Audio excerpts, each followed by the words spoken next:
Ang dami nga nabigla na ikakasal na ako. Pasensya na kayo kung biglaan tong prenup namin. At least ngayon hindi na ako magrereklamo na lagi ako single. Literal na hindi ko nasasabihin ng sana all. Kaya naman from this and this to this. At eto nga, nagdala na ako ng maleta kasi ang dami kong dalang gamit. Dinala ko na lahat para siguradong wala tayong makakalimutan. Sinama ko nga si Bunso kasi hindi siya pwedeng mawala dito. At eto nga, nandito na kami kung saan kami magsushoot. Eto yung napili namin ni Di na location kasi gusto namin ng nature. Kumbaga yung peaceful lang na lugar. May pa-jacuzzi pa nga dito, baka dito na lang kayo magsiswimming ni Chawu. Grabe, sobrang ganda ng view. Parang ako. Huy, ang feeling. Agad nga akong inayusan kasi baka malate na naman tayo, no? Saktong magsisimula pa nga lang kami, dumating na yung may son to be ko. Huy, hindi ka gagano. Sabi kasi ni Di, kahit wala daw akong makeup, pwede na ako. Pero syempre, gusto ko naman maganda tayo ngayong araw na to. Tingin na din sa palogo.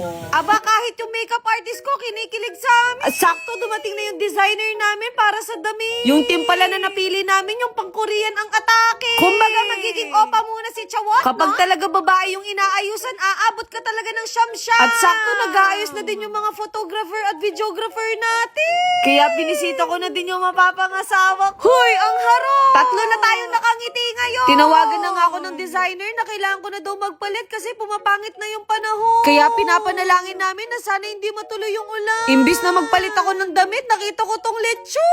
Sa Olives, Cochinillo and lechon pala namin to nabili. Alam niyo naman, ayaw namin nagugutom yung mga staff, mamaya na siguro ako mag-diet kasi baka bigla tayong tumaba sa photoshoot. Alam niyo naman ako, lagi akong conscious sa katawan ko. Medyo naninibago nga ako sa suot ko kasi hindi naman ako ganito mag-outfit.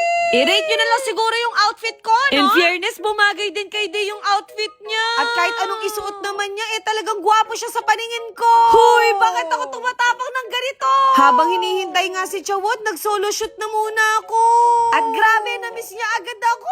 Hoy, ang feeling! At bago pa nga bumuhos yung ulan, sinimulan na agad namin yung photoshoot. Alam din namin na nako-confuse na rin yung mga tao sa amin kung ano bang meron talaga sa aming dalawa. Basta ang masasabi ko na biggest plot twist ko ngayong 2026 si Chawot. Hindi ko rin kasi talaga in-expect na magtatagpo kami uli. Hindi man halatang kinikilig ako, no? Hindi kasi talaga ako sanay kapag ganito karaming camera. Kaya iniisip ko na lang na kunwari kaming dalawa lang ni Chawot. Nahiya na nga din ako sa mga videographer namin kasi paulit-ulit kami. Basta ang alam ko may mga kontrabida kaming nanonood. At nafe-feel talaga namin na na-enjoy at happy talaga kami sa nangyayari. Na para bang kami lang yung tao dito. Pero masasabi ko pala na mahirap din pala mag-prepare ng wedding. Para din sa pagpapagawa ng bahay, kailangan ready ka din. Kasi kung hindi pa ready si Chawot, itigil na tong kasalan na to. Hoy, ang bilis mag-change, ma. At kahit umaambon, patuloy pa rin yung photoshoot. Ramdam ko talagang may lalagnatin bukas, no? Hindi na nga napigilan yung panahon, bumuhos na talaga yung ulan. At sakto, gutom na rin kami, kaya kakainin na namin yung lechon.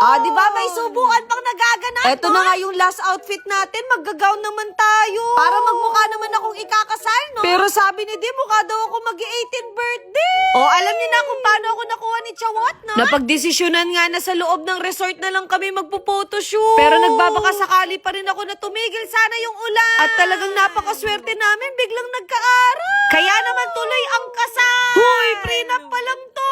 Nag-practice na nga kami dito kung paano ba maglalakad kapag kinasal na. Sabi ko kay Di, huwag siya umiyak kasi sumpayo. Bagay nga sa akin daw yung gown, baka i-everyday ko na to. Nako, kung alam niyo lang, sobrang expressive ko talaga kay Chawot. At pakiramdam ko, dito talaga siya na in love sa akin. Hoy, ang feeling. Opo, sa puntong to, hindi ko na mapigilang hindi kiligin.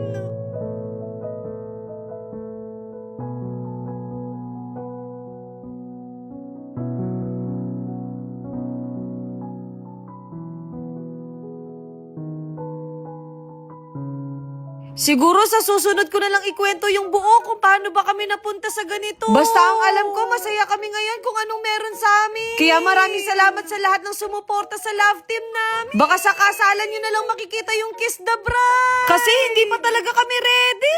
Ayun lang. Bye!